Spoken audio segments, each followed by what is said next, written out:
Feel like I should talk during this time because it's so quiet.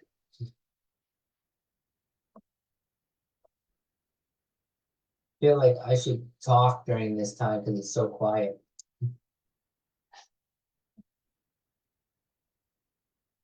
Feel like I should talk during this time because it's so quiet.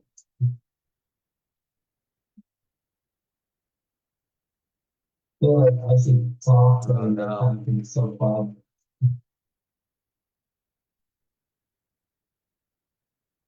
Feel like I should talk during this time because it's so quiet.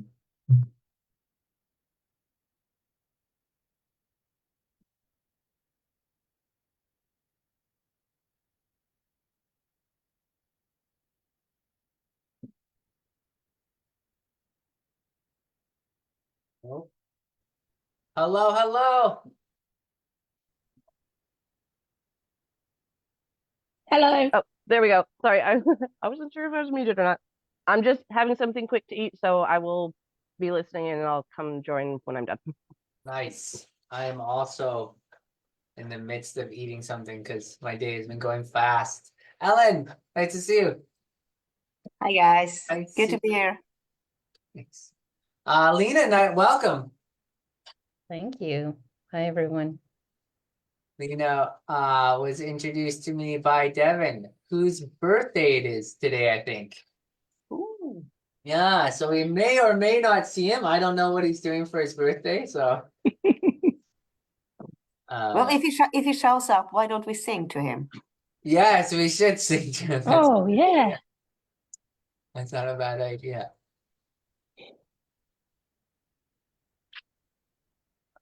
Great. This is fantastic. This is a great group of people. It's quite full on. So normally I would have picked somebody to do this session. Hi, Alicia. Hi, Neil. Hi, Ellen. Nice to see you all. Hi, Jane. Hi. But I was away, so I didn't have enough time to to contact anybody. I didn't want to just foist it onto somebody. Plus, I thought that this is probably a good one for me to do. So, so yeah, let's jump into it. Let's see if Devin shows up. If not, you can check out the replay. And I'm really excited about this one because I feel like we can really talk about this really important step in the whole. It's kind of like one of those climaxes in the book, you know. So let's just dive into it. I'm just going to close my blinds here.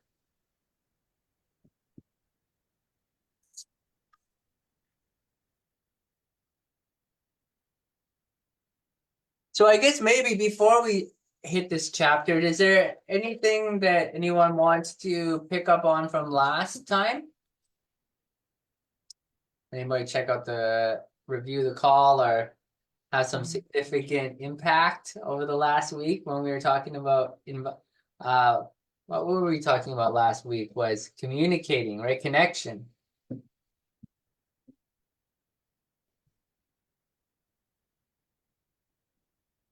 Okay, well, I'm going to just dive right into it then.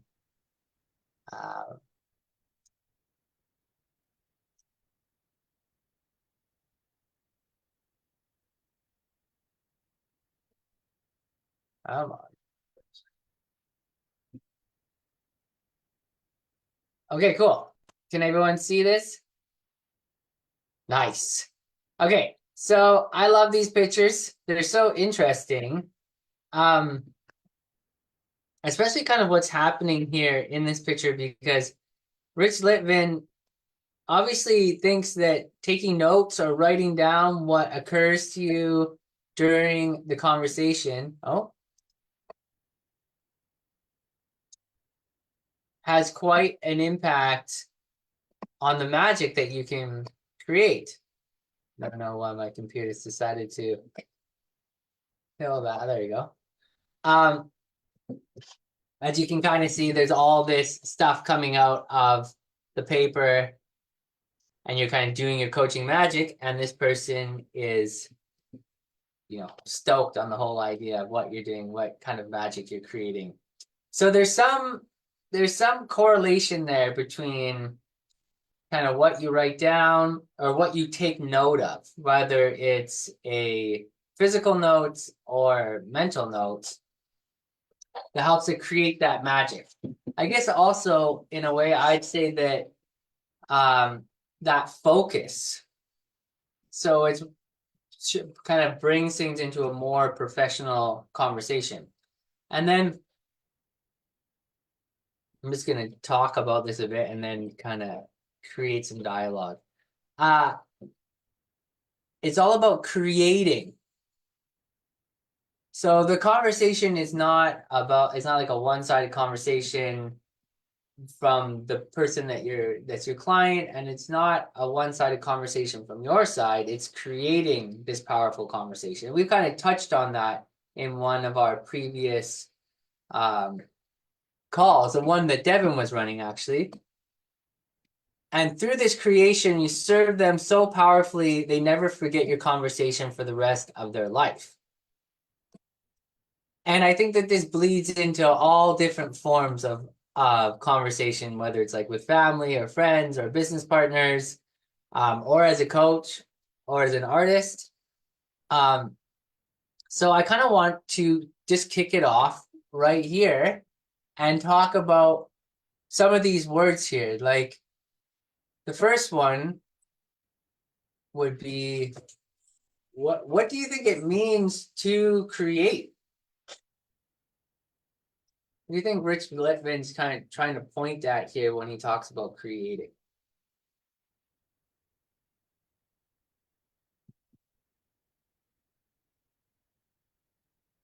Yeah, Alicia, go for it. Well, I'm sure that he's referring to the experience that the client has with the coach, that he says serve them so powerfully. I'm imagining that he's expressing the coach's ability to create something for the client that's life-changing, which sounds like a really tall order to me right now.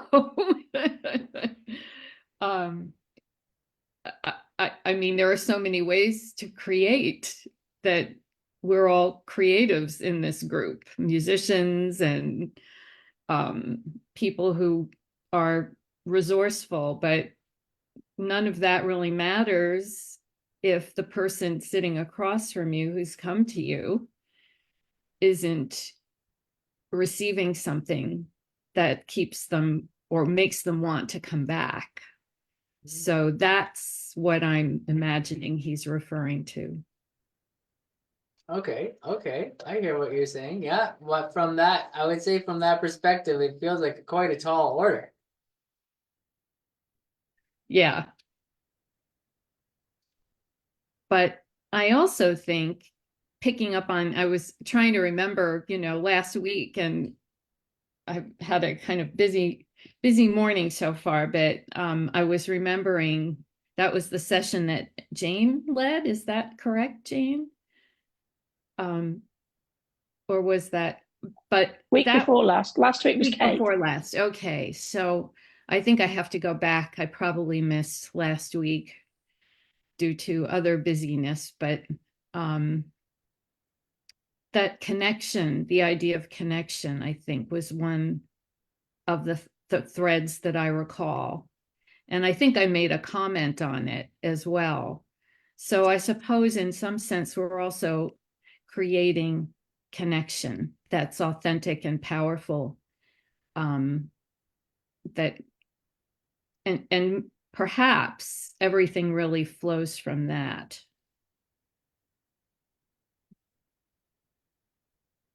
I like that. I like that. I see. I mean, I know that that is the case when I'm with my teaching. Jane and I have had some conversations about this very thing, and we're going to have another one. But yeah, that you you have when someone feels seen and heard and understood, and those three things are really essential, then for me, when I'm with a student, once I can establish that, then everything flows. And without it, I find that I have to work harder to reach the student. But once that connection is made, things just happen. It's almost magic. And I would expect that it's similar with coaching. It's certainly been my experience, which is very limited. I've had one client so far, and it went really, really well for him. He's going off to college in the fall. And now I have another prospect coming along. So in my very limited experience with coaching, but my extensive teaching experience, I don't think it's maybe that dissimilar. It's just a different way of helping and serving people. Yeah, I'd also like to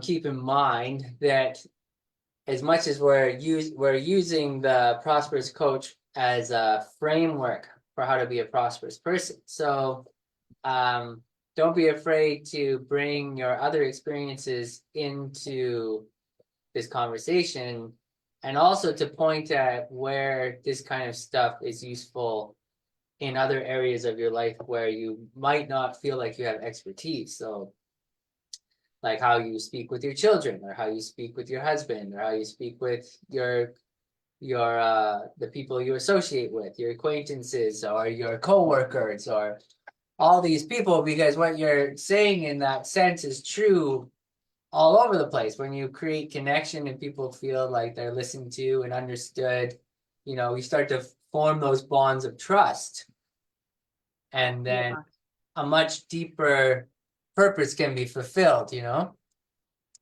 Yeah, I think that's true. And I think part of, my own challenge is to return to seeing that as like my life is of a piece.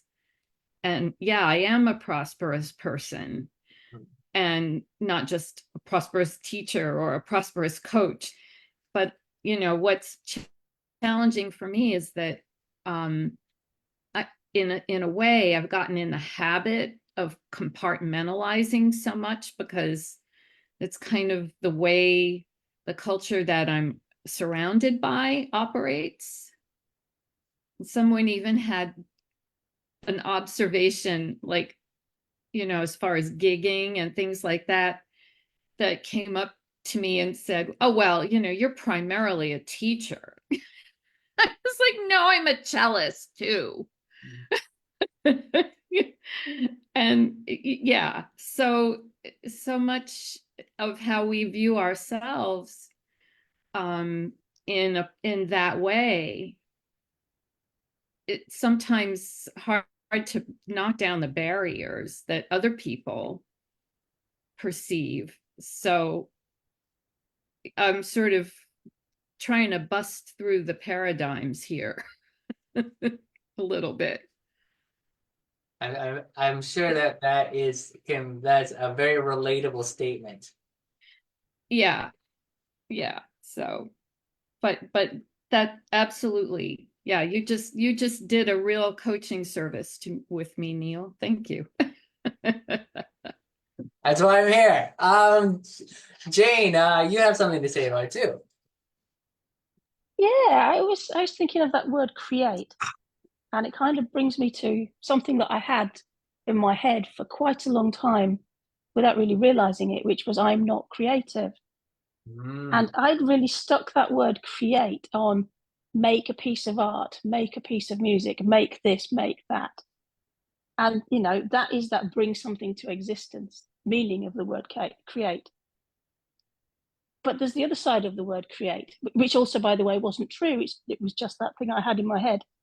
But create something, I've just looked it up, make something happen, cause something to happen as a result of your actions. So what we're doing when we're having these conversations is we're causing something to happen. When we're in this create state, it's about, and I don't think we should get hung up on the next stage. So it's not about creating, then the next word, create the client. This is just about creating an experience, creating, that relationship and that listening space and that really deep connection within that conversation. When we're talking about as a coach, that makes something happen as a result of that conversation. And as we talked about back on the original, the one I ran, that word powerful can be quite off-putting. But the conversation itself, which is a two-way thing, it has two people involved in it, at least for a conversation, that's where the power lies, in the conversation, not in the people. And what you're doing, whether it's, in terms of creating friendship, creating relationship, whatever it is that you're doing, creating connection, create is causing something to happen. Yeah, I absolutely agree. I'm not going to interject too much. I wanted to hear what Ellen has to say in response to that, or like we're just going to stand back and let things happen here. So Ellen, let's hear what you have to say about that. Well, it's not as much as a response. It's more like just a sharing of what I saw almost 3 years ago, when I had a sort of awakening up experience, and that was mainly about music, about making music. And I'm not sure whether it fits in this conversation, because it's probably not what Rich Litwin has had in mind. But I just want to share it in case it could be useful to someone to hear. But what I saw was like when I was going to create a tone, I didn't create it. It was already made. I was just choosing it. So what if everything is already created and we just get to choose, and we can feel by being connected to ourselves and the universe, whatever we call it, and to our client. Through that connection, see what is showing up as the best solution. I just felt like everything was around me, floating around me, and I could just reach out my hand.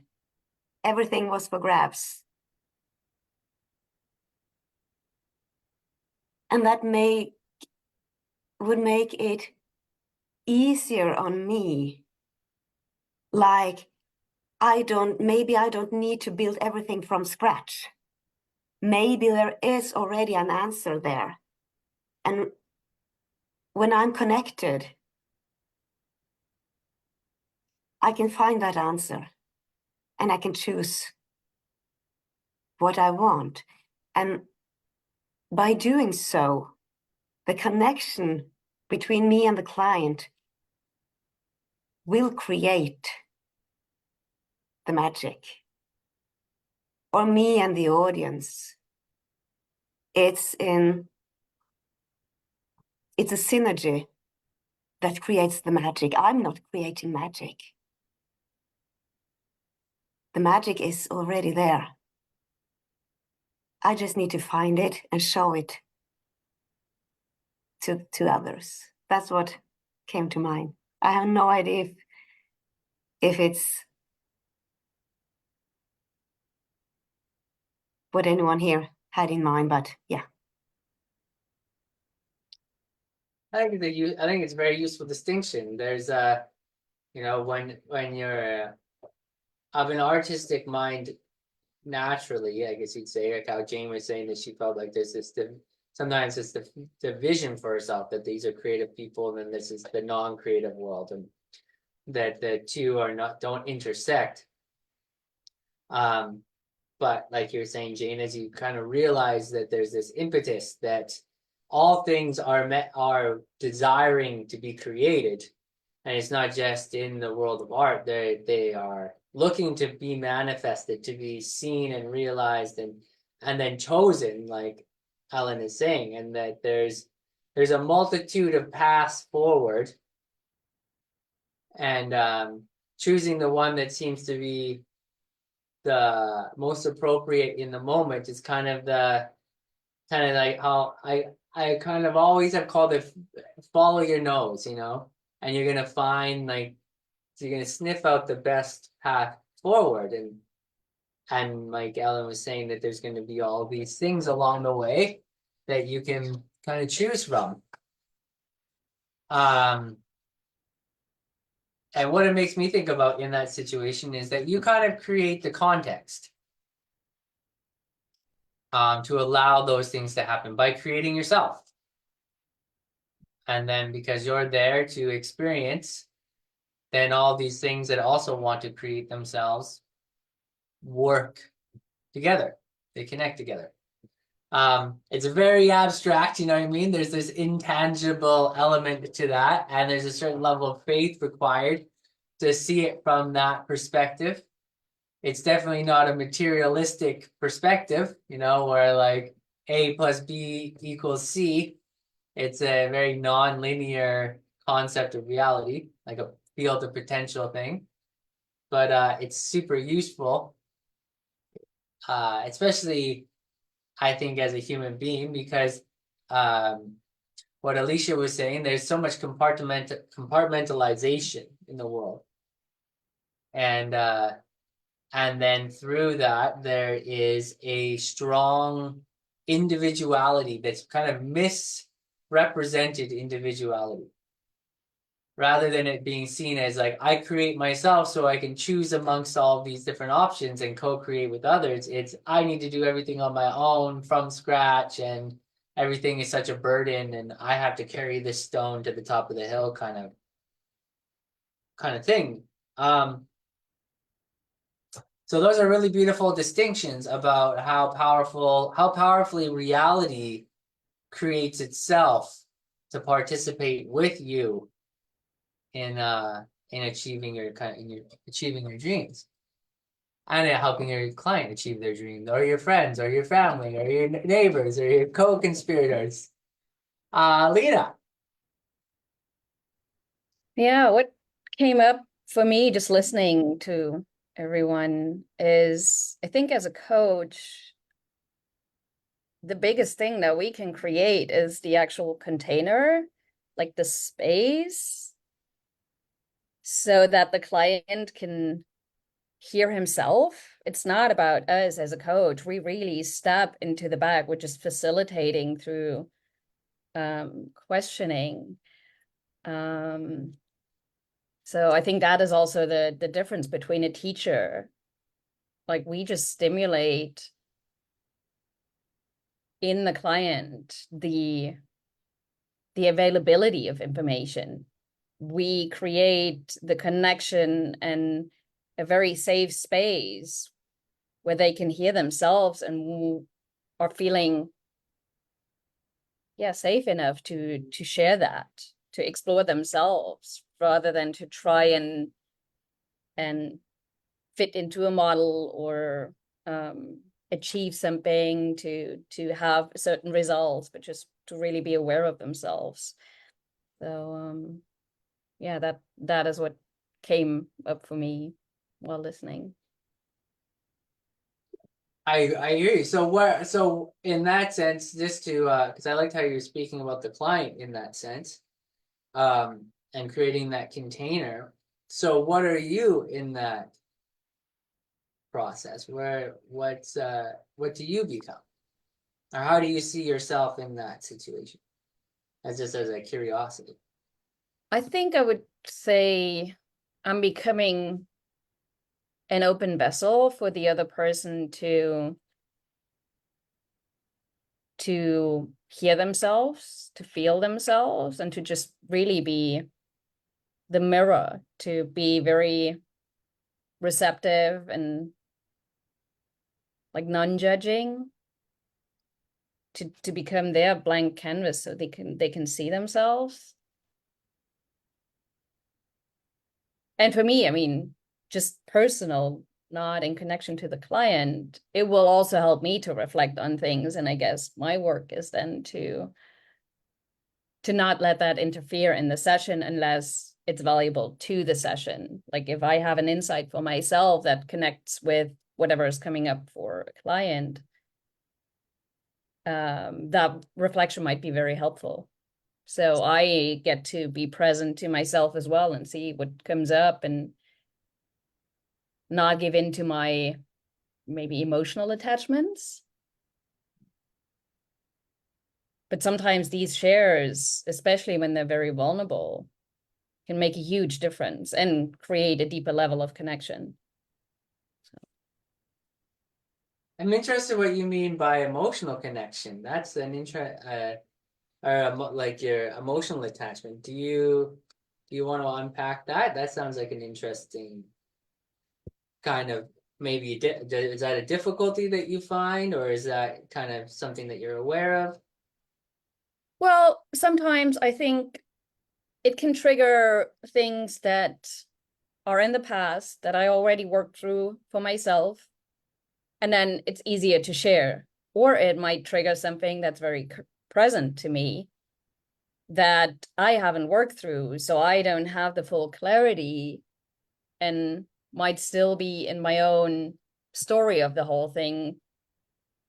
So yeah, I think if I'm not clear yet on what it means to me, what comes up, then it's better not to share that, or rather share it later and say like, this is what came up for me during our session, but I wasn't clear.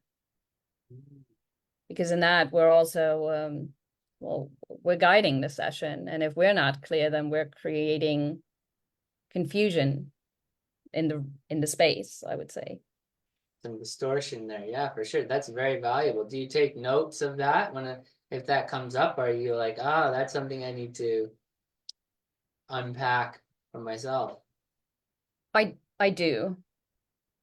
Like this is not always comfortable, but sometimes it's exactly what needs to come up. Also in like what context it does come up can give some valuable hints to where the emotional part comes in. So. Very cool. That is very valuable. Thank you. Jane. I was prompted to say something after Ellen's talking about kind of just choosing the notes, choosing the music.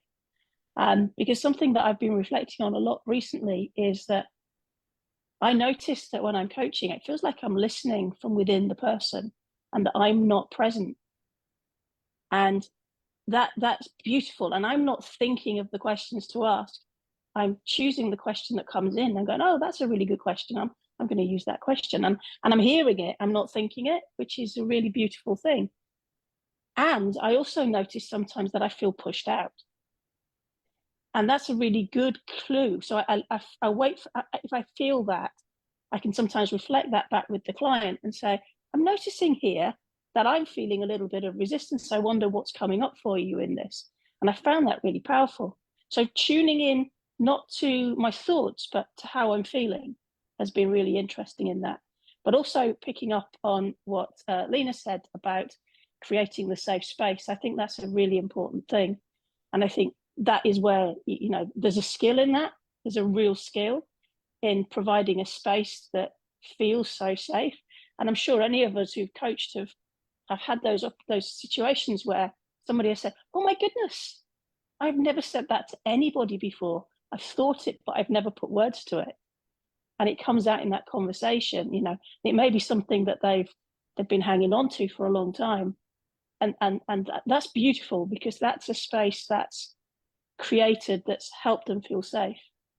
And that can happen in that very first, you know, conversation that we're having. And that has happened to me so many times. And I feel really privileged when that happens, because, you know, it's like, wow, you feel so safe that this is coming up for you. That's beautiful. I love that. What an incredible privilege to have.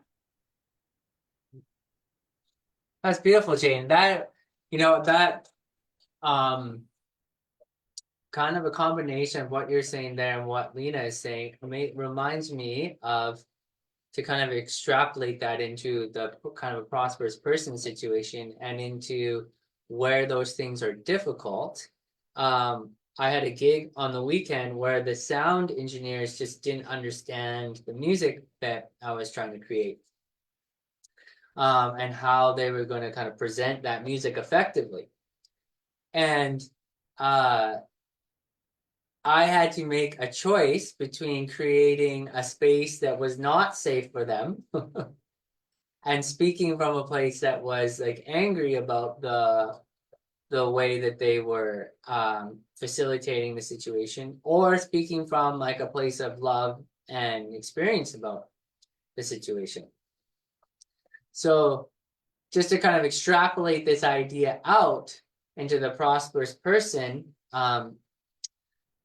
because like say when you're working with a client can be an interesting situation because you're in a leadership role and the person has come to you.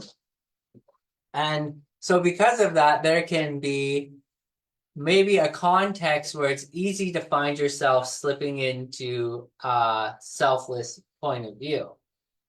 But then that same selfless point of view can be useful everywhere in the world all the time, with everybody that you're dealing with. But it's difficult when the situation is one where maybe you feel very connected to the particular topic at hand, like Lena was saying. And I personally find myself not too connected to a lot of topics that like a coach, somebody I'm coaching speaks on. I can fairly easily find myself pretty clear.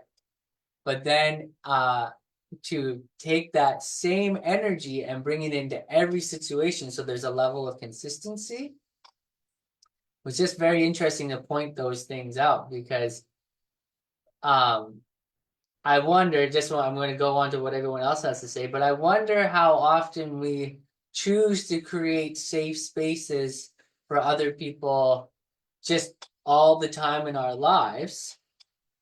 And then how often we choose to create those safe spaces in situations where we're having a difficulty, where we feel like this is difficult for ourselves, but we still, in order to get the best results, need to create safety so that everyone can be who they truly are. I think that's,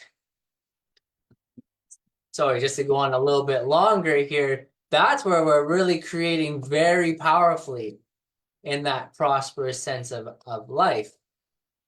And it just made me key into like, wow, there's some situations where I don't create myself or the situation powerfully enough. Like I could be much stronger in that sense. So thank you both for kind of creating that networking those things together, you know. Layla.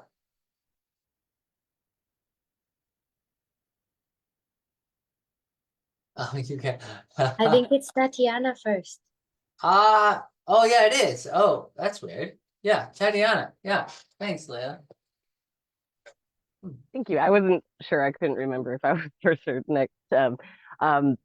Thank you so much. And yeah, just connecting back to literally what everyone was saying, Ellen kind of prompted something in my mind here. But I was initially, when we were talking about create, I was thinking co-creation and what that really is and what's happening right now in my life and how I've really kind of gotten access to this really great kind of group resource where they're facilitating this exact kind of environment where we first connect with each other, we're kind of inviting each other in to share, and then we are all co-creating this kind of really amazing space.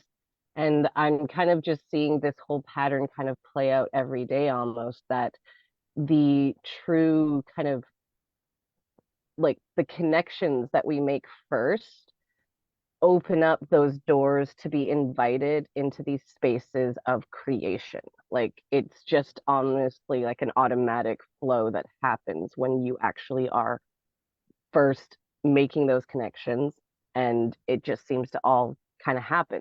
Someone invites you into a space, someone invites you to a meeting, a group event, a concert. Like there's just so many things that I've been actually invited to recently, which I like even a few months ago, nothing was happening in my life. And then suddenly everything is happening because I just started to connect. And first, with that, open up myself to the connection, not just talking about myself, not just trying to literally push myself onto somebody else. I just say, hey, what's going on with you? Like, who are you? I want to know about you first. And just through them talking to me about whoever they are, they automatically then ask, what about you? Like, I want to know about you now. And they feel so much more open to anything you say now and literally sharing your story. They shared their story with you, and it just creates this beautiful synergy. I was, like I said, it's just been kind of completely unfolding in my life at the moment, whether that's with my coaching stuff or just then for me personally. So, like I said, it seems to just be the automatic kind of end result of connecting, then being invited, that you end up co-creating these experiences, these spaces, whatever it might be. And it just then leads to the next iteration of that same connecting with others, being invited into a new space and repeating that cycle. So yeah, like the creation part of it is something obviously I really love. Creativity and just making things happen with people just completely energizes me.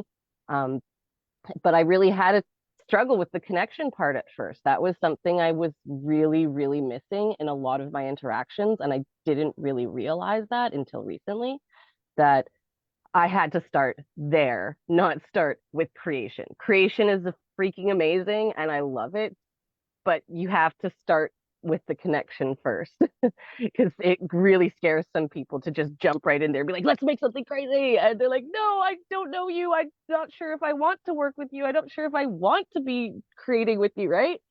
And you have to realize it's not a rejection. It's not like they're saying, oh gosh, you're a bad person. They just are, they don't know you, honestly. And you have to help everyone to, in that sense, get to know who you are. You have to get to know who they are. And in truth and honesty, realize whether you are meant to work together or not. Sometimes you could interact with someone and realize, wow, we just really are completely different, opposite people. And great meeting you. I can refer you to others. You could refer me to someone else, but I don't know if we'd ever work together. We're just not on the same wavelength, kind of thing, right? So it's been really great actually now feeling that full process come to full fruition.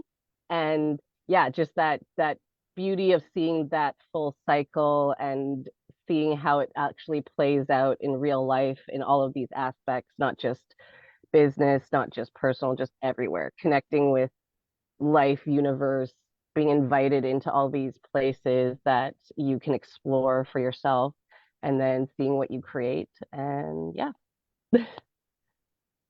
I love that, Tatiana. Yeah, it is it's a formula. It's like the epicenter of this book is this 4-part formula. Everything kind of springs from this 4-part formula.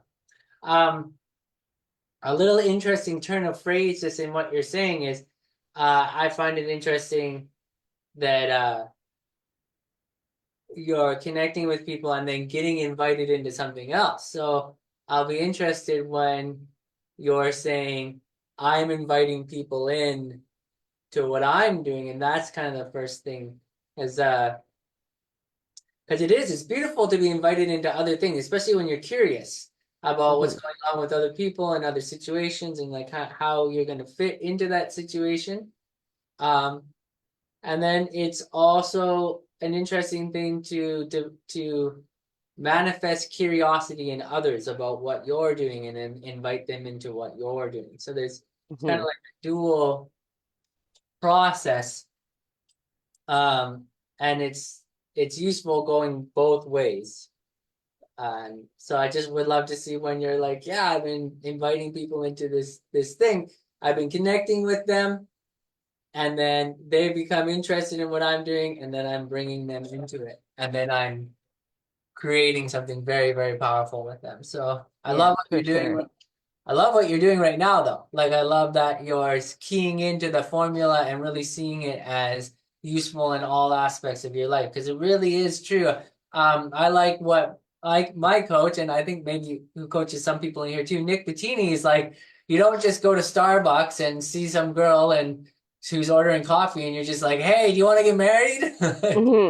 You're just gonna freak them out, right? There's gonna be like a process of how you connect, and how you connect deeper and deeper, and build that trust until you can invite them or they invite you into something, and then you start to actually create something. And maybe you start off telling stories about who you were until you got to this place, and then eventually it changes until you start until you start creating those memories together, right? And those experiences together. So it's very much a step-by-step formula. It's a cohesive formula, which is what I love about this book. Layla.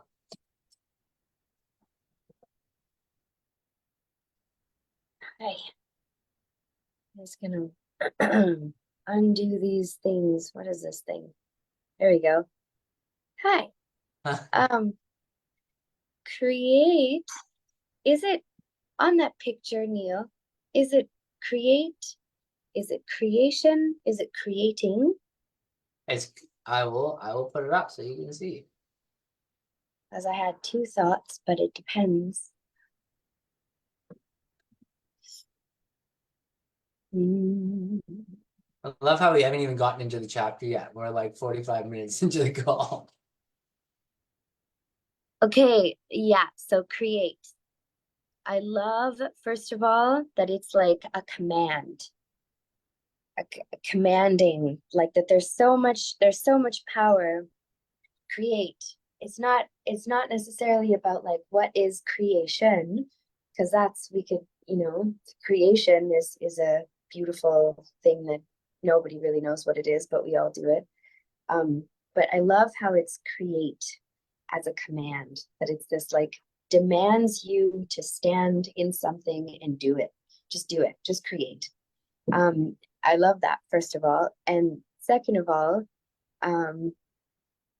wait, can you put it back up for a second? Yeah. Please. There's a couple other things in here. So I had a teacher once who talked about the word, like when kids go out to play and they do recess. Some people call it recess, and some people call it recreation. And I just wanted to touch on the fact that recreation refers to a moment when children look at the world that they see around them and they are recreating it. They're replicating it. So if they wake up in the morning and they see their parents cooking breakfast, when they're at school the next day and they're at recess or recreation time, the time that they're being given in like the pedagogy of teaching is to recreate. It's to like remake what they've observed in the world. Sorry, you cut out for a second, but go for it. Continue. Hello? Am I here still? And I just wanted to just side touch on that recreation, the way we look at it, is about play. And so I thought, wouldn't it be nice if we could inoculate, create with a bit of playfulness? because sometimes we want to get really super serious about how to do all these steps. And sometimes I find that inserting a bit of playfulness into what I create with someone, that is inviting. That does open up space to do that next part of invitation, because it's not just all serious. It's like, what are we? Oh, we're creating. We're gonna. Oh, can we play? What do you want to play? What are we gonna do today? What are we gonna remake? Because like, there's that classic thing of like, everything's already been made. I don't know. People say that. Sometimes I don't believe it, but sometimes it's like, yeah, okay, there's a lot of things that have definitely been made. And so when I create, I'm definitely pulling strings forward of things that I've learned and experiences that I've had. How can I make that into this playful platform? And that's why I wanted that picture up there, because look at her cute little face. Doesn't she look like she's just so, there's something about her and all those little twirls that are like, we coaching magic, and this invisible person over here who's like, wow. I just love that. It just made me think of playfulness. It made me think that she's in this, she's got a pen, she's thinking for a minute, and she's really playing. She's playing with like, how am I going to make something beautiful for this? And I love that it's this invisible figure, because that to me almost links back to this part of recreation and play. It's that we're always bringing things forward. It almost doesn't matter who we're speaking to. We're always going to be looking to bring tendrils of that playfulness forward. Let's see what we can make. Oh, there's a new person. Wow, they love it too. Yay. So that's what I thought. Just playfulness. I love that, Layla. Yeah, you're absolutely right. And I think that speaks back to like what Alicia was saying.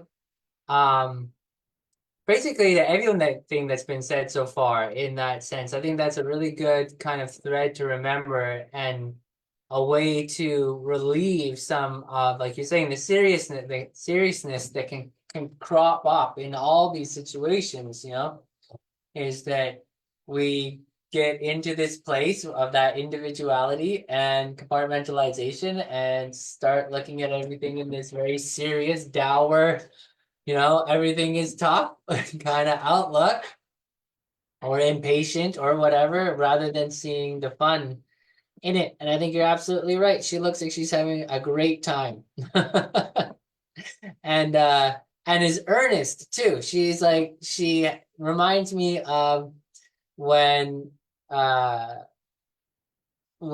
young kids, especially, they like want to play detective, and they're like going around with a piece of paper and maybe binoculars and a pencil, and they have this imagination about what's happening, and they're doing it in such earnest. There's such a belief in it, and then it turns into this powerful situation of really being a detective, which actually is great, because I'm going to use that to segue into this next part, because it is a point where it talks about being a detective. So I want to talk about this because I think this really speaks to what we're talking about here. Most coaches launch into a bunch of logistics when you ask them about coaching. Well, I speak to my clients once every 2 weeks for an hour, or we speak face-to-face once a month, or I'll send you my ebook, or I'll subscribe you to my video series, or you'll have access to my member site. And honestly, the problem is no one cares. No one cares about that part. Truly, clients don't care about what you have to offer. I think this is what we get hung up on. They don't care about that. Nobody cares about that. They don't even care what you charge. This is another thing we all get hung up on. They are too busy thinking about their problems or their dreams. Indeed, they only ever care about the answer to one question: can you help me? So I just want to touch on this briefly, but I think it's important. Maybe we're just going to do like a hand raising thing, but how many times in your life as a coach or as an entrepreneur or in any particular situation, have you done that completely backwards?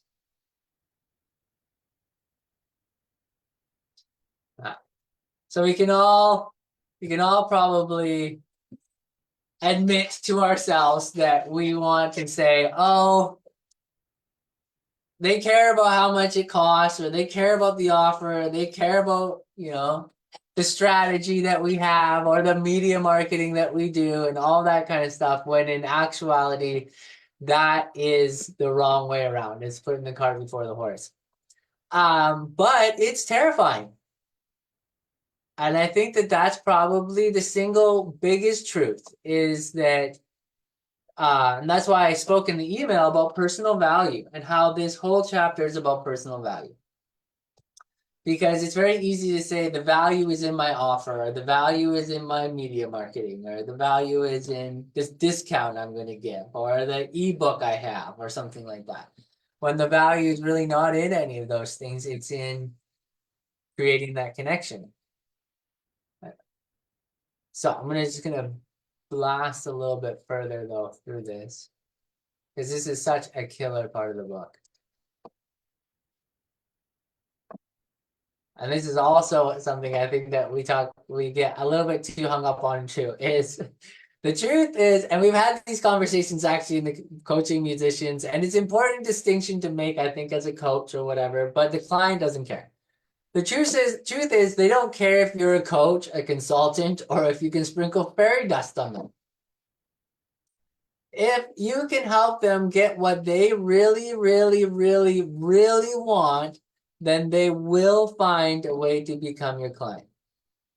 So the real magic is not in your diplomas or coaching certificates. And I think this is a really important thing too, to remember. And it's also important to remember it never was, regardless of what you do in your life. It's never been in the piece of paper, or the classes you took in university, or where you went, or any of that stuff. Most of the very best coaches I know have no certification. Some have failed marriages, some went broke, and some were fired from jobs. That's all irrelevant. And I think, and I'm just gonna stop for one more second here and say, and I think this is important, not just for us in this group, but for everyone else, but how many people here measure their life based on their failures?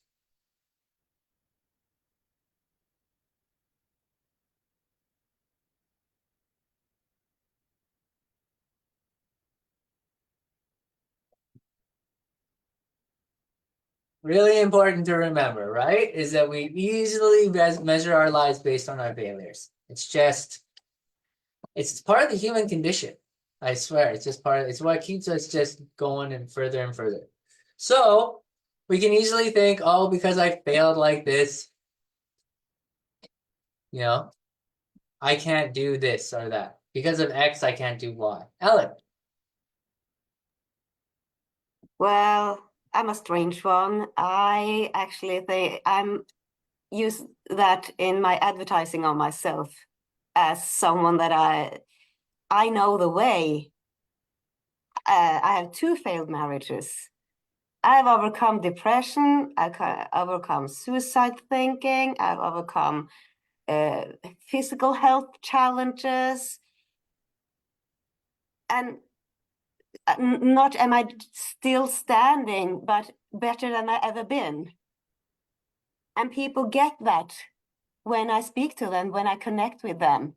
So I can be their guide because I've been there. I know how it feels like, and I have come through. So I can point to the path. I can point to the traps, and that makes me of so much more value than someone that's never been into those places. Because there are some things in life that you just cannot know how it feels if you haven't been there, either yourself or being very close to someone that has. And I myself when I look at coaches, well, my first coach, he was totally open about it. He went to jail for selling drugs. But when I saw him, how he presented himself, and then he tells his background story, I go, wow, I would never have guessed that, because I look at you now. I see you now, how you are now. And that's your story? Wow. I can see the power in that, how you come through. I can see hope. Mm. And what people really need, I believe, is to have a glimpse of hope. Just think of George Lucas, number 4, A New Hope, right? That's what people need, to see hope, that something is possible for others. Then you can spark the hope in yourself much easier. And just that, to see that there is a way through all the darkness and all the challenges. That is the most valuable thing we can ever find, I believe. Yeah, I absolutely agree, Ellen. You're so right. He's so incredible. It's so true. And thank you for being so vulnerable and honest about it, because that's the powerful stuff that's going to change the world. Because we all have like a shadow, we all have tragedies, we've all had misfortune and missteps, failures, we've all gone the wrong way, we've all gotten confused. And if we hide those parts of ourselves from the rest of the world, we're not connecting with humanity. And I would just like to add one thing that I found out about being vulnerable. When I choose to be open, to be so-called vulnerable, only makes me stronger. It has never, ever made me feel less afterwards. You can feel it sometimes in the moment that you are being open for attack, but because you are in that moment, when you are sharing from your heart and from your experiences, that's strength.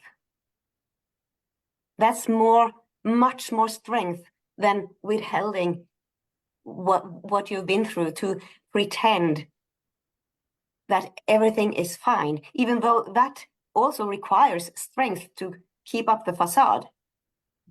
But that's a different kind of strength, because that will drain you for energy. And to be open and honest, that just gives you energy. That's my experience anyway. I absolutely agree. There's a certain like limitless invincibility when you are vulnerable. All of a sudden, nothing can touch you, because you're being your authentic self. There's nobody who's gonna call you out and be like, oh, you lied about this, or you misled me. No, I just told you the truth as best as I can see it, as best as I can feel it. Yeah, and there is great freedom and vulnerability. And as a musician, I find it for myself as a musician, I'm sure everyone else there, as a coach, as an entrepreneur, everything, that when I open that up and just admit to those things, even people who are masters at what they do, go, thank you for that. Thank you for opening up like that. So now I can really connect with who you really are, and we can really see what we can really create together, based off what we have available, not what you're pretending to have, or what you hope to have, or something like that. Go for it, Ellen. Just quickly jump in, because that creates connection. Yeah. Because when the other person can feel that you are being true and vulnerable, it's much easier for them as well, I believe, to, oh, here's someone that doesn't hide. Maybe it's okay for me not to hide my flaws as well. So it can actually create a feeling of safety and okayness. Yeah, you're absolutely right. Yeah.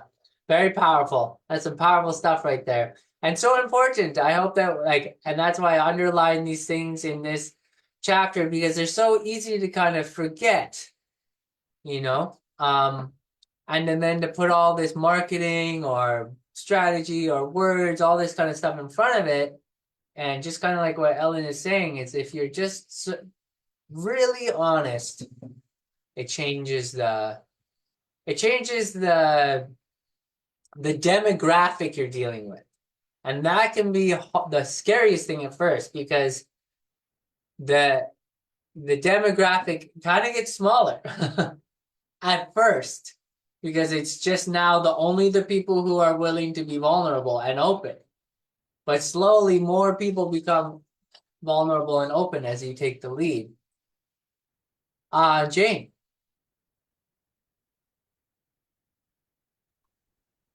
That's a good segue, because I was going to talk about leadership. I was just going to say vulnerability is a great leadership skill. And Rich Litvin talks a lot about coaching being leadership. And you just used the word lead. So I thought it was a great segue.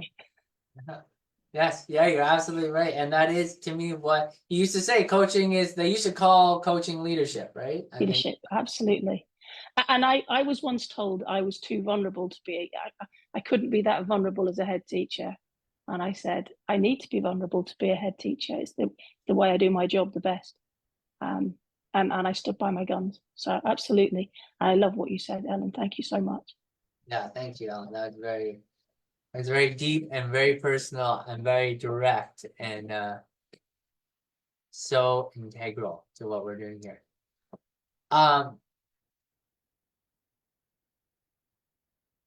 Okay, so I think this is also really important for all entrepreneurs of all kinds. Don't wait for 100% readiness. It will never come. When you are 80% ready, go for it. Run straight at it. Get exposed, risk messing up. So just so that we're all on the same page here again, because we got some time. How many people here would say that you didn't do something because you didn't think you were ready to do it?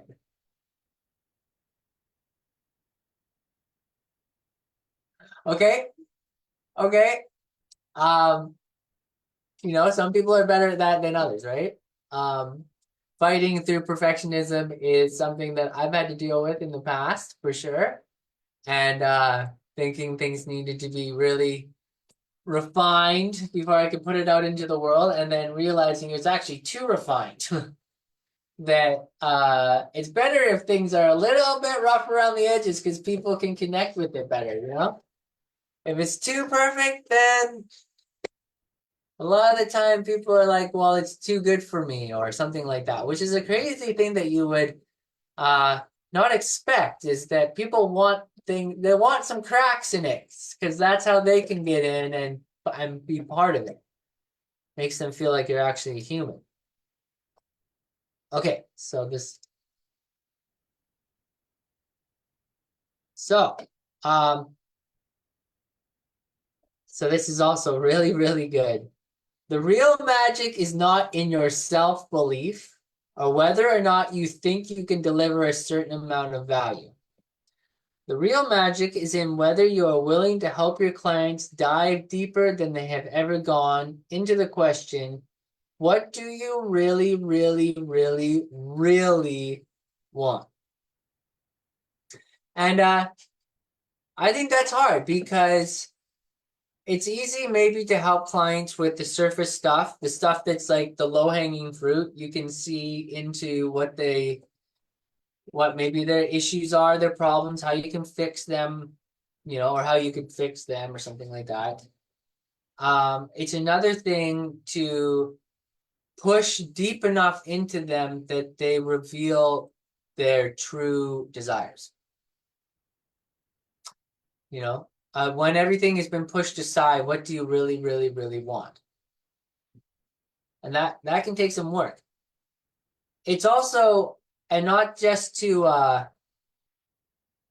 say that this is about being a client, but if you've ever worked with anybody in any situation where you're an entrepreneur, for me, it's working in music, and you work with people and you don't learn what they really, really, really, really, really want, you'll never create what you really, really, really, really, really want.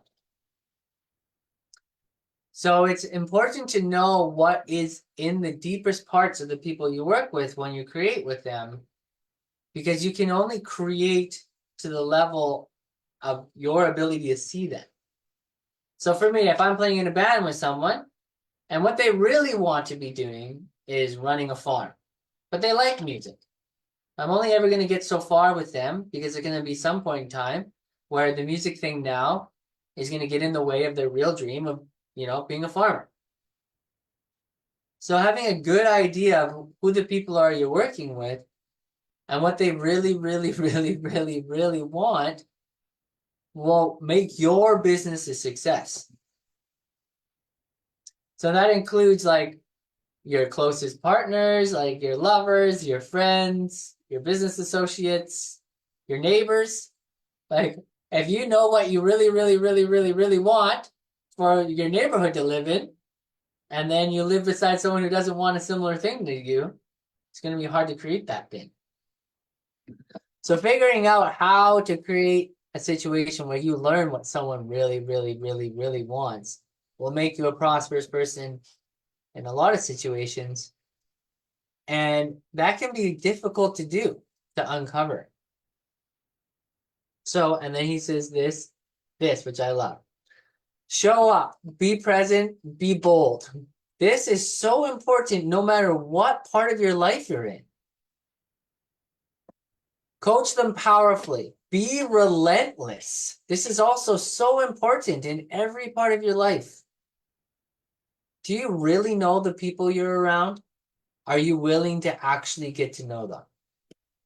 Be Sherlock Holmes and explore deeper into their lives than anyone has ever gone with anyone, or has ever gone with them.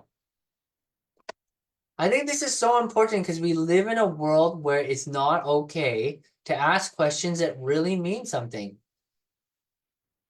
Like we could live side by side with people without ever allowing ourselves to get to know them that deeply. Find a way to create an experience of your coaching magic for everyone you spend time with. See, he doesn't necessarily mean just the people you coach. Because then they will do whatever it takes to experience more of it. And I think that is an important thing to remember as being a prosperous person here, is that bold, relentless desire to be a Sherlock Holmes, curious about the people around you, because I'm sure, at least I've seen it in people's lives, that we can live side by side from people and they have walls up and we don't feel like we're allowed to point those walls out and expect those walls to come down and for those people to really reveal who they are to us so we can see if their lives and our lives actually connect. And if we can actually create something that has deep, deep longevity and merit to it, that's what prosperity is. Not just prosperous out here in income or places you go or things you do, but really, really, really knowing yourself and really, really, really knowing other people and being relentless and bold about it and saying, no, I'm not going to stop until I know who you are and what you want out of life. And if you don't know, then I need to know about that too. Because there's so many times in our lives where we're like two ships crossing each other in the night and we just don't know enough about the people around us. Alicia. So I have a question about this because I remember commenting a few weeks ago, that this place of love and wanting to understand people is where I live, And I can say in my close relationships, my family, my husband, and with my students, I feel that deep connection. My question is, has anyone had the experience in professional settings? This ships passing in the night thing is often, you sit down to make music with people, and it feels sometimes like you're just there to do the gig. And when I've put myself out, like sharing something about myself or asking them about themselves, I think, that's that comment that somebody said, well, you're primarily known as a teacher. I mean, it was a circumstance like that. And I was like, whoa, what do you do with that? And have you had that experience, and how did you break through? Did you break through? And this is where I tend to then just kind of not be relentless. I'll just like, okay, fine, stay in your bubble, and I'll back off. So I'm curious about other people's experience in professional settings where it's sort of like you keep your head down and just play the notes. And that this is a very common thing in classical music. So I'm curious, actually, Ellen, as a violist, if you've ever had that experience, and if anybody else has had a way to break through that. I will just give what I have to say, and then I will kind of move on. Yeah. Other people. So that just in a very wide angle, that is that is a lack of prosperity. Yeah. So that is probably to me, the very first lens to kind of look through, and have empathy for, is that prosperity, true prosperity, does not exist in just one part of our lives. That in itself can actually suck the prosperity out of our lives as a whole. I agree. Right? Lots of money, but no love, or all these types of situations where there creates a contradiction. And then there's where these coaching things come in a powerful way. Like, one way that you could talk about that situation is to ask them where they got that idea from. Like, so where did you get the idea that I'm just a cello teacher? Yeah. And that elicits a response where they have to reveal their assumptions. And assumption is the death of prosperity. If you look in any person who's very, very prosperous in life, they are consistently looking for assumptions in their own lives, because those assumptions are what are blocking them from that situation that you're in. That person might need a cello player. You're a fantastic cello player. They might not call you because they've made the assumption that you're a teacher. They lack the prosperity due to that situation. So on a very wide angle, they are not accessing that prosperity because of those personal assumptions. So you, as a coach and as a teacher and as a facilitator of prosperity in life, and as a relentless, bold learner of people and why they function the way they do, can ask questions. So how did you come to think of me as just a teacher, or as primarily a teacher? And then in the sense of what Jane has said, and in the sense of what Lena has said, and other people have said in this situation, and also how I had said I hadn't spoken this way, is to create that safety, that context of safety. Right? And just to kind of empathize with you, it's hard to make that safety there, right? For that other person. They've just made this claim about something that's close to your heart. Creating safety for them is the furthest thing from your mind at that point in time. Right. Trying to It's protect easy to, yourself. yes, it's easy to reflect back on all the responses that I could have had, right? Mm. But right in that moment, it was, whoa, I felt like, shields up. And like Lena had said, like it can happen in a coaching conversation. Suddenly, somehow, a situation occurs where someone trods close to something you have an emotional attachment to. Yeah. You're a cello player first. They think you're a teacher first. That does not feel good. That's an emotional place that's difficult for you to work out, right? What's the first thing to do in that situation? But what is the least intuitive response? Create a situation of love. Ask a question based on curiosity. You know what I mean? Get inside their shoes to try and discover how they came about that assumption. Then, and that's not easy, but it is the path to prosperity, in my opinion. Oh, I It's agree. an easy path. I agree. You might find them say it might be something as simple as, "Oh, you're not? Sorry, I saw a lot of things about you that you were a teacher on the internet, so I just assumed that's what you did." And you're like, "No, actually, like I'm a cello first." And like, "Oh, well, thank goodness, actually, because I kind of need to know more cello players." You never know what's going to come inside of that, right? Sure. But Yeah, but hindsight is always 2020, Well, I'm not talking about hindsight. I'm talking about how do you cultivate these concepts so that you can move forward. And when you encounter a similar situation like that, you say to yourself, okay, what I don't want is to recurse into myself and guard because Right. that's not vulnerable, like Ellen was saying.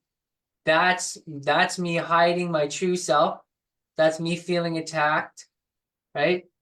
All those things inhibit me from being a prosperous person, right? And if Layla was here, I'm sorry I'm going on about this because other people have things they want to say, but if Layla was here, she would jump all over this because she especially as a woman in rock and roll and in the has so many times been just crapped on by men, assuming things about her, telling her what to do. It's insane. Other woman, the whole situation. And it took her a while to close the gap that you're going to. She would just shields up, like fuck you, you know what I mean? And turn tail and run away from situations that were really useful to her. And it took her a while and a lot of frustration until eventually, instead of having those thoughts, she had the opposite thoughts. Now she almost always has the opposite thoughts, right? She was kicking herself this weekend because they didn't give us a good enough sound check for her 8-piece orchestra. And she's like, I'll never do that again. That was the first, one and only time I don't get a sound check I want. In the future, I will say what I need to say from a loving place, But so it's interesting to close the gap because at first it's like hindsight, I failed on that again, until finally you have the thought in the moment in front of the person and you go, wait a minute, Yeah. not being prosperous. This doesn't have anything to do with me. This is a time where I can ask a powerful question that's going to shift this conversation. And I'm going to see them reveal who they truly are. And then I'm going to get to work with that, which is a totally different world. I love that, Neil. Thanks. That's Yeah. great. It's really the difference between a prosperous world and a poverty world, and we all have those worlds inside of ourselves, right? We're constantly, and to go all the way into prosperity, full life prosperity, it requires being like like he says, be present, show up, be present. That's hard to do, right? Especially when Yeah. we're really attacked. Yes, exactly. It's the hardest thing to do for everyone. And we can easily feel like we're the only one that feels like that. Mm-hmm. It's Yeah, very thanks. That's beautiful. It's very, very difficult. Other thoughts? I see 2 hands. Tatiana. Hello. Yeah, so I have to deal with this quite a lot in the kind of area and industry that I work in with voice actors because yeah, a lot of them are in a very scarcity mindset. They want magical results without any effort. So they have this assumption that if you're an actor that has worked on all these jobs and has all these credentials, that you're somehow going to just give them this magic and they'll somehow now be hired in all these shows and get all these jobs like this actor. When that actor maybe has no ability to actually coach them, might actually give them extremely bad advice and discourage them from doing these things because this person is like, oh no, someone who's competition with me. I'm not going to tell them how to do what I do. So I have to fight a lot with this questioning of, well, who are you? What have you done? What makes you a good coach to be a voice acting coach? And well, I have to really go through that process of questioning their assumptions about what they think they're even getting out of coaching, for one, because a lot of the times you come down to the point where they just literally say, well, I thought you'd just do 1, 2 coaching sessions and I'll be getting an agent and I'd be doing all these jobs. No, that's the coaching process is so much more than that. And they want these instant results that are not realistic. And they've been burned probably in the past by other supposed coaches claiming they could create these results for them. So you really have to, take that connection part and find out what their assumptions are about who they think you are. The questioning of, well, aren't you just a teacher? Well, what about being a teacher makes me disqualified for anything else? Teaching is a huge job that applies in so many different areas and so many different fields. You have to have so many skills to be able to actually accurately and concisely teach someone. It's not just something you just do because you had a master skill in something. I've met many people who are masters in a skill and have no ability to teach that skill at all because their own way of doing it is their way. They don't know how to translate that to somebody else or how to figure out what somebody else's unique way of doing it is. So it really comes down to, like Neil said, questioning, digging deep to find out what that root of what they're actually talking about is, where they're coming from, who they are, because at least for my experiences, yeah, a lot of these actors are coming from a place of scarcity, of being so afraid, so scared of, because it's such a competitive market, that they're not going to make it. They don't know how to take advantage of their unique skills because who they talk to are just going to tell them how they do it. They're not going to actually delve into how they could particularly improve their own voice and their own skills. So that's how I've been presenting myself to a lot more people, is that sure, I might not have been hired in all of these jobs, commercial jobs on television, but I have done these things with clients in a coaching manner that has gotten them these kinds of results that are realistic. I coach voice actors to help them get the jobs they want that actually works with their voice instead of forcing them into jobs that they are going to strain themselves and hurt themselves trying to do because they think they need to get it. There's a lot of that in the industry. So, yeah, diving deep with them and just being like in that loving, honest matter of like, hey, like, totally understand you would think that because the industry is kind of fraught with a lot of these kinds of people. So let's just talk about it. Like, what are the concerns that you have, and what are the kinds of things that you actually want to be accomplishing with your goals in your career? And when you have that connection, have that conversation, they really start to let their guard down and realize, oh wait, you can offer me what I was looking for.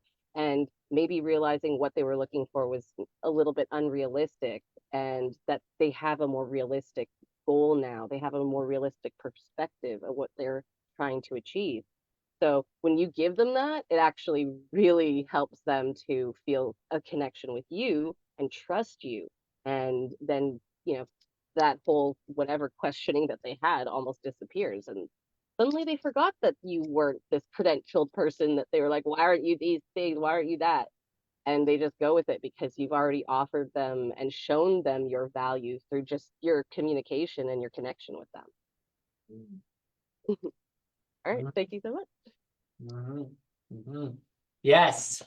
Yes. Ellen. That's brilliant. Thank you.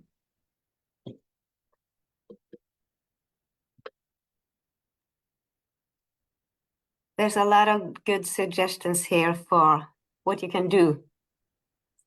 And maybe this would be a provocation, but I'm going to be bold, as we just read in the chapter, and say, what if this is... Well, first of all, I want to underline that in the world of classical music, in my experience, when someone says, you're not an instrumentalist, you're a teacher, that's pretty much of the worst insult you can give someone. That's in the environment I grew up, because a teacher is someone that hasn't succeeded as a musician. Very many people view it that way. So when they say, oh, but you're a teacher, then what they really is saying, if they're coming from that space, is you're not a real musician. You are not good enough. I don't know if that was how you understood it, Alicia. That's how it landed. And of Yes. course, it's garbage, but it was a young person actually that said this to me. And yeah. So I just chalked it up to her inexperience and lack of wisdom. And, exactly. Because there's the adage in classical music, those who can do, those who can't teach. Is that what you're referring to? That there's a saying here. Yeah. And it's utter hogwash, as we know. But I was taken aback by it because this is a young person actually who is my daughter's age, and actually her parents are lifelong friends of mine. And without my influence, she wouldn't be a musician. So I was just kind of dumbfounded, and yet it's not she was the most direct in saying this, but it's an attitude I've encountered. So what Tatiana was saying is very interesting to me and very useful, and also what Neil said, because it was an opportunity for me to say, really, what an interesting comment, and try to, find out where it was coming from. But I guess it hurt me because it was someone I've known since she was born. And that's a dangerous part. Yeah. That's where you really feel vulnerable. Right. And it's not, I'm not trying to make this conversation about me, but it was something that struck me because in certain situations where you might feel attacked, or you might feel vulnerable, or it might hit you in an emotional way, as Lena was talking about earlier, then, and what I was hearing, Jane and I have talked too about this notion of when we're at our best in a teaching situation, that it's like you're not even, and I'm sure this is true in coaching, that your own ego, it's not even in your consciousness. You're just giving, and you're giving space, holding space for that person to discover what it is that they are looking for. And yet, I've had this experience. This was the most dramatically personal one that I've encountered, but I've had come across that non-prosperous scarcity mindset so many times in professional settings. Like, you know, sometimes I'm one of the older people in a cello section, and I turn to my young stand partner and I'm like, oh, so, you know, where are you from, and how, and I'll ask them about themselves, because I'm sitting there sharing a stand, they're turning pages for me. And I just am curious. I want to connect with them. I want to play with them. And then, you know, I get kind of like a defensive reaction, and sort of like, you know, you're rehearsing, so you can't necessarily have a conversation, or at least not a deep one. But I can be relentless, like, tell me a little about yourself. And I'm just, you know, and so I remember one person saying to me, well, why do you want to know? And I said, because we're sharing space together, and I'm just curious.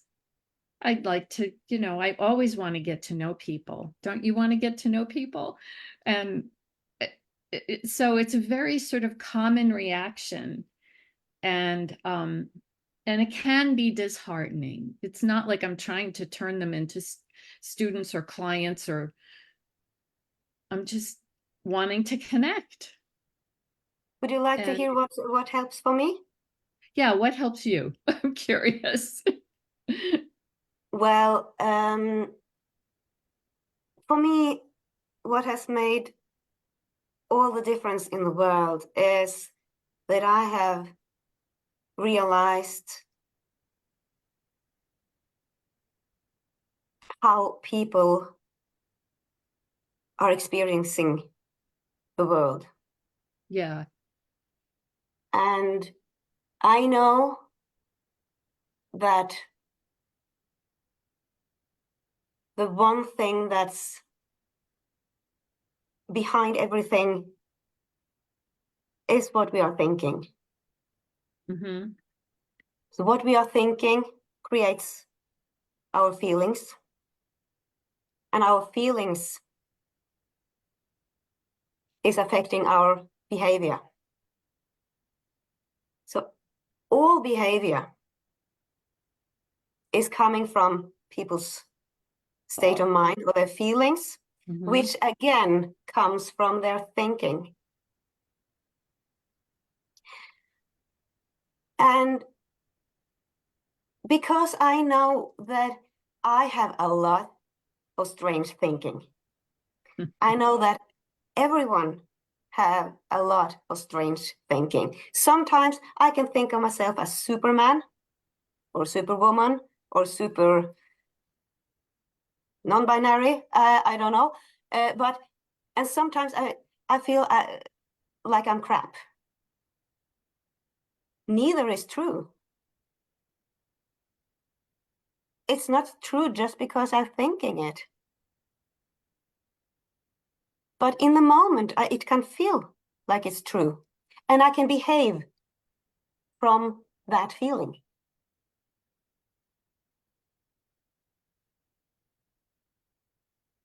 But thoughts come and go. We have tens of thousands of thoughts every day, and we don't have time and capacity to recognize them all. And we most certainly can't remember every one of them. They come by themselves and they leave by themselves unless we believe they are true. If we believe that they are true or important, they'll stick to us. And they'll stay for as long as we see that it's important.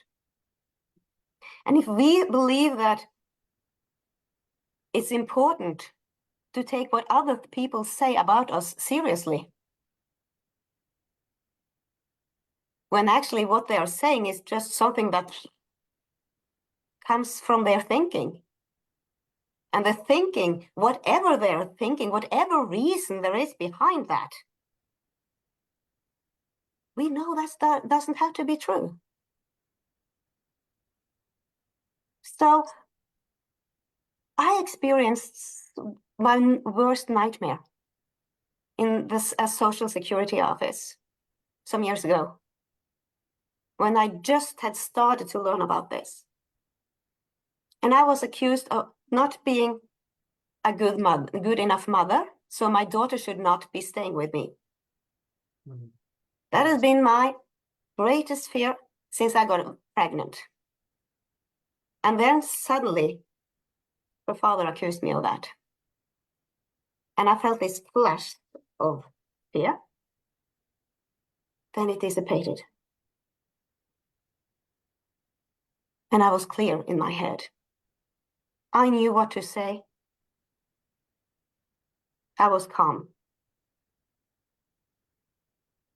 Because I knew that that was coming from his thinking.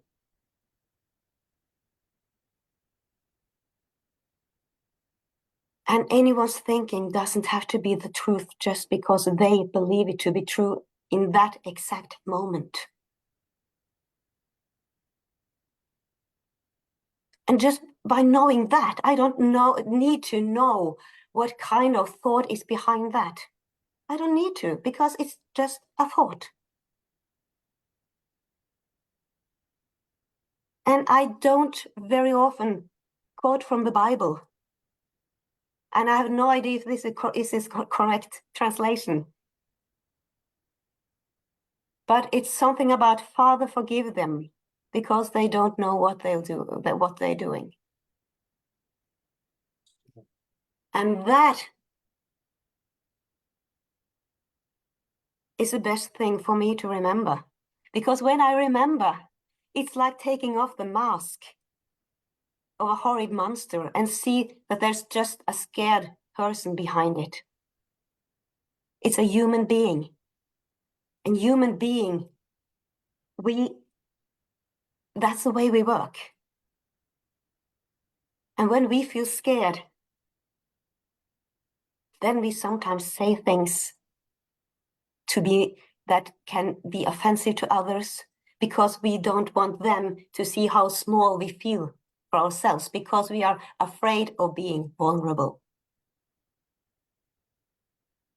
Hey, Ellen, I love this, but I have to go to a coaching session myself. So I love that. I'm sorry to cut you off. No problem. I hope that that's useful, Alicia. And this has been a fantastic session. Always useful.